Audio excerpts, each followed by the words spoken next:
Hello and welcome to Were You Not Entertained? I'm Daniel. I'm Rachel. And I'm James. And Rachel is laughing uncontrollably. Sorry. You took this really deep breath and closed your eyes like you were trying to find your zen right before you started the podcast. He has to center. Yeah. Well, I was trying to think of the whole name of the movie. It was easy to remember, but it was gone for just a second. I was trying to think of the name of the podcast that we've been doing for years. No, that one comes naturally. Yeah. It's like, what's my name again? Damon, David. No. Exactly. Jeez. Anyway, so we are going to be talking about the new Marvel movie, Venom, There Will Be Carnage. Let there be carnage. Let there be carnage. See? And then y'all screwed me up. It's y'all's fault. It has to be. And it's also kind of Marvel. It's a Sony movie. It's not like the Disney Marvel series. Yeah, it is in association with Marvel. So, Right. Okay, fair enough. But it's a Marvel character. So that's really what I was shooting for. Anyway, if you're listening to this, then you probably already know that it's the second one and not the first one. And that it has Venom and Carnage in it. Go figure. And if you know anything about the comic books, that's a good thing, usually. Yeah. And we're going to spoil this. So just a heads up front. Oh man, Carnage looked cool. Carnage did look cool.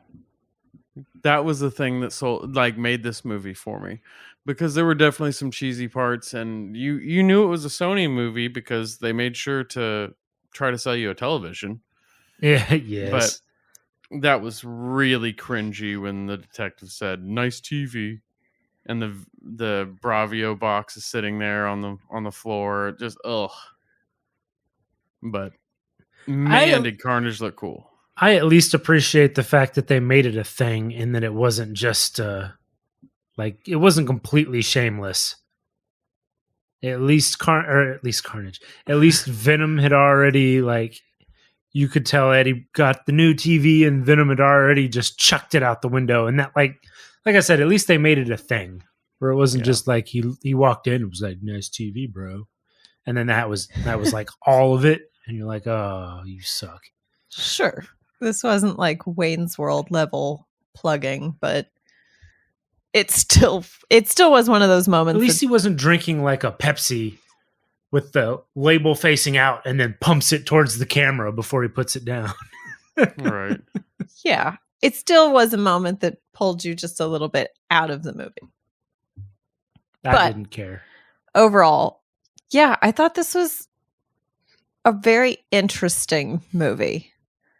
I can't pinpoint my feelings about this movie yet. I thought it was really dumb and it was really fun. It was both of those, yes. I think it swung wildly from being really great, like a super cool, fun Marvel movie, and then this sort of weird thing where they got scattered or rushed and did parts of this like on a completely different page. I think a lot of parts of it seemed rushed. Like they did a good job. They did a good job with the character development because they really had two characters to actually bring into the world. 3 if you count the cop. But they spent a lot of time on that, which was good because you get to know more about them and learn some of the backstory. And that part of it is good. But I feel like other parts of the movie suffered because of the amount of time that they spent on that. Yeah. Or is it just me? No, I'm with you. I think there were bits of it where it felt sort of rushed or skipped ahead. Like they had to throw this quick detail in there and they didn't have a good way to make it a single cohesive storyline from start to finish. So for me watching this, there were moments I watched and I thought, oh my gosh, this is great. I'm loving this. This is one of the best superhero movies I've seen all year. I'm really excited, to moments of just not quite cringe, but just a little bit of disappointment, or just I'm a not little mad, I'm disappointed. yeah, just a little lack of as much interest in it. Yeah, I don't know. I mean, I could pick this movie apart. There's definitely things like I could have done with a little less of maybe anything in the movie if I had gotten more of an explanation as to why did Venom say, "Oh no, that's a red one. I'm not doing this. We're gonna lose." Like, there's no explanation of that. I wanted to Right. know, why was he afraid of the red ones? What are the red ones? Yeah, and the way Carnage keeps calling him father, you know that there's like some additional piece of information you're missing regarding a red one, or how they're created, or what they really are. Right. Yeah, they I don't mean, I'm really. assuming the father is because he's a branch off of Venom. Right, exactly. Yeah, but explain how that But happens. Well, because he bit Eddie and yeah, essentially ingested some of his blood. He's like an amoeba, and so they split. Whenever they split, they create their kids, I guess. Yeah. But I will give this movie some yes and no props for getting rid of Cassidy's curly red hair he had in that very first one, because he looked like Sideshow Bob. And I was really curious what sort of Simpsons spinoff from hell we were getting. But then Well, the man's name is Cletus. they gave him a terrible wig, so he looks like Cletus from The Simpsons now instead. Right. Yeah, his look was a little bit interesting, but I mean, Cletus Cassidy's look in the comics was always pretty interesting. Yeah. They did the three things that I cared about. They had some awesome battles between Venom and Carnage that you could actually see. Right. There wasn't the Transformers effect that you got from the first one, where you're like, there's two things smashing together. I don't know which one's the good one, and I don't really know what's happening. I'll wait till see who stands when the battle's over. Right. When they come this apart. this one you could see what was happening, and it was slowed down at the right times, and it was zoomed out in and out at the right times, and it looked really good. And so I was really happy with the action. I thought Carnage could be done really poorly, and I was a little concerned because I always have seen Carnage as a little bit skinnier. Yeah. But in this, he looked awesome, man. Like, I was okay with him being a little bit beefier than I'd come to expect, just because of how spot on they were with everything else. And, I wanted to see Tom Hardy be funny Eddie Brock, and I got all three of those things. And so I was happy with what I paid my movie ticket, the price of my movie ticket. But if anyone was to go, is this a good movie? That's hard for me to say a resounding yes. Yeah. I wouldn't say a resounding yes. Yeah. I think this movie had some incredible styling. Yeah. Aside from definitely. the terrible wig on Woody Harrelson, the way that they did Naomi Harris's character was great. She looked, visually, she looked really good. I liked, and Rachel disagrees with me, but I liked her character in this. I think she played it really well, because I've never seen her play a role like this. There was something her voice, the kind of, she had kind of like a baby voice or something. I don't know, but it was weird to me. Yeah. It kind of took me out every time I heard it. I was like, oh, that's just strange. The voice was kind of my issue, and something about the way they did the makeup around her bad eye. She really looked a lot like her character from Pirates of the Caribbean. And so I kept sort of expecting that voice to come out, and when it was this little baby voice, it was like, I don't like that sound. Everything else is great, but just a little deeper register, and I think it would have been would have been better for me. No. I need you to sound like Batman. Yeah. I don't And need you to sound like Batman, but I also get the choice. It was going for. I think it was going for the completely batshit crazy, psychopath, Right. and that's what Shriek and Carnage are. Yeah. But I get the choice. It was not enjoyable. I liked her character. I liked her character. And one of the big highlights for me in this movie was Mrs. Chen. Oh. Yeah. And it was a mixture of her character, but also the CGI when they made her Venom. Mm-hmm. Mm-hmm. And they did that little blend with the face. That was so creepy. But it worked really well. It was such a clear way to make it Venom without having his head come out of her back. I liked that. Right. Yeah. Yeah, you do have to wonder what she did with the body. Venom just eat the body that he had already killed? I wouldn't think so. No, he just eats the head. Yeah, so Mrs. Chen's hiding bodies in the back of her shop, apparently. This ain't the first time, man. She's got a whole freezer down there. She might. That's very true. Now let's not overlook the fact that Venom just went around town jumping hosts, killing folks. Right? He killed multiple people. Yeah. Yeah, They're not compatible. I did kind of like the way that they just killed people in this movie. Mm-hmm. And they didn't make like a thing out of it. There was no, oh no, Venom, stop host jumping. You're killing innocents. He's just killing people and moving on. It's kind of like Carnage randomly chucking the truck off the side of the bridge. Just like driving down the road, throwing a truck. Okay, that whoever's in there, they're dead. So for no reason. For no reason at all. Not like even in their way, just like, you're there. Bye. Yeah, exactly. Yeah, and Venom's always been an anti-hero. Yes. And so putting a PG-13 on a Venom movie is kind of ridiculous to me. I still would have liked more. I'm not a gore person, but I want gore when Venom and Carnage are fighting each other. And so I was happy with the amount of carnage there actually was in a movie with that character. Yeah. Yeah. And I think it makes sense. The whole thing had just a little bit darker tone than maybe the first one, or than, definitely than your typical Marvel movie.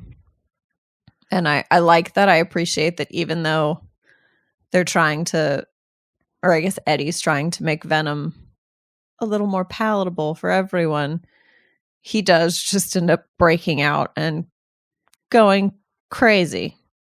Just killing whoever he feels like, moving on. And I thought that was a nice choice. It was pretty good. Yeah. And Tom Hardy's Eddie Brock is just funny.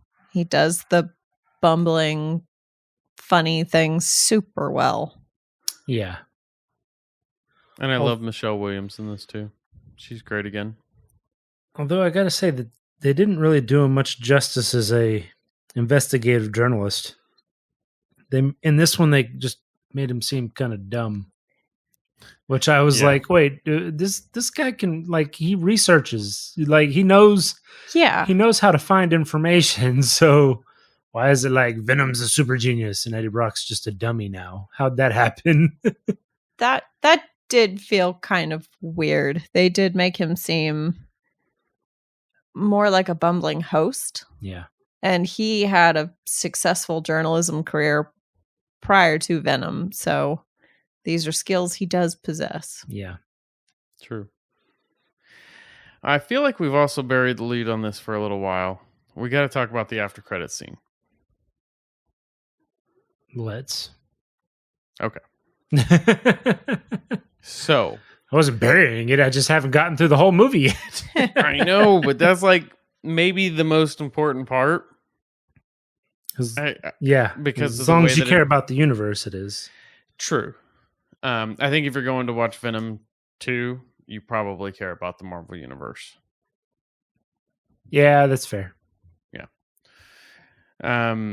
So Venom is at least connected to the new Spider-Man movie. Yeah, well, yeah, everybody in the universe is. Yeah. But the fact that there was that kind of time shift or The blip? dimension shift. Yeah. A different blip. Yeah. Not a Thanos blip. Not a Thanos blip. It's a Doctor Strange blip. Doctor Strange blip, yeah. Yeah. The multiverse Yes. blip. That is pretty important to actually tie those in together. I kind of wish that there was a little bit more explanation of why was Venom licking the screen at Spider-Man. I mean, traditionally they're enemies because Eddie Brock and Peter Parker are enemies, and because Peter Parker rejected the symbiote. Right. But beyond, like, they don't seem to have had any interaction up into this point. So yeah, that there's was no real interesting to me. tie-in at this point. Right. Yeah. One's in San Francisco, the other's in what we would consider to be kind of New York. Yeah, definitely New York. Well, yeah. So as somebody who's definitely never read the comics, all I'm hearing is that Eddie Brock has beef with a high school kid. No, this is after This is- Peter Parker's in college and he's working for the Daily Bugle. Yeah. Oh, okay. Yeah. See, again, I haven't read the comics. I've only seen the movies. And so when I think about Spider-Man now, I think about Tom Holland as a little high school kid. Right. And it's like, how does he have enemies? I mean, he's Spider-Man, so obviously, but Yeah, there's a whole thing. well, I don't know. Maybe Venom's got a secret crush on Spider-Man. I don't know. Well, yeah, Everybody does. That's why I was looking at the screen. Well, yeah, and what I mean by there's a whole thing, I mean is like there's been numerous Spider-Man movies up until this point as well. So, like, even just paying attention to the movies by themselves, it would be hard to put a finger on how they're going to come together. Yeah. And haven't. If I hadn't seen the preview before we watched Venom, I would not know about the multiverse thing. Right. Yeah, that's fair. And on top of that, is Venom part of Spider-Man's normal universe, or is he an alternate universe? Is he tied to the Tobey Maguire Spider-Man movies or the Andrew Garfield Spider-Man movies? And he's getting mixed in the way Doc Ock is? I mean, there's so many questions. Yeah, exactly. I think they just kind of went with, well, they could, so why not? Right. We've messed with time, so cool. Do whatever we want. Now I'm just like, you've teased us so much. How many people do you have in this movie? Well, and I think that the new Spider-Man movie is going to have all three Spider-Mans in it. So that seems to be the going speculation. I think if they don't get that, then they've said that that's not happening. Right. Enough times to make me think maybe it is. Yeah. There's a lot of speculation on the internet. There is. So I guess we'll see. That's all it's good for. Yes, that's true.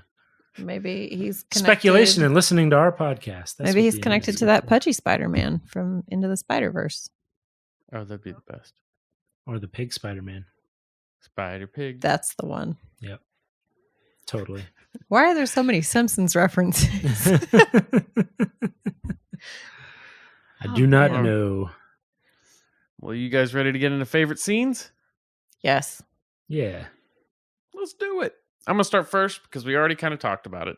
It was absolutely when Eddie, God, I couldn't remember the main character's name, sent Anne to go find Venom and ends up in Mrs. Chen's convenience store. I don't know why I can't remember anything like words, but Words are hard.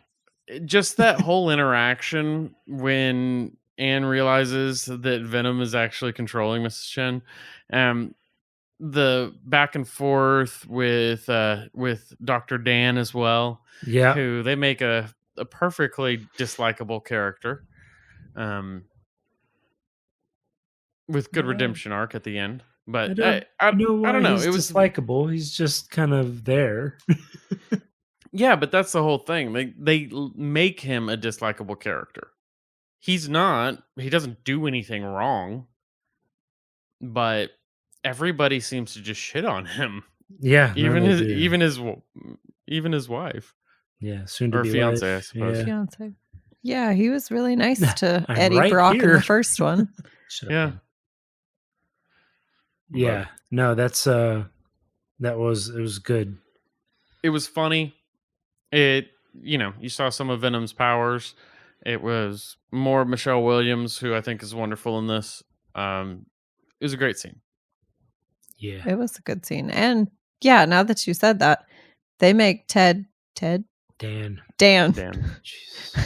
Sorry. Dr. Dan. They make Dr. Dan like some of the funniest parts in this movie. Mm-hmm. They do. Thanks, Dan. Slap. Oh, I'm really sorry about that. Yeah. Good choice, though.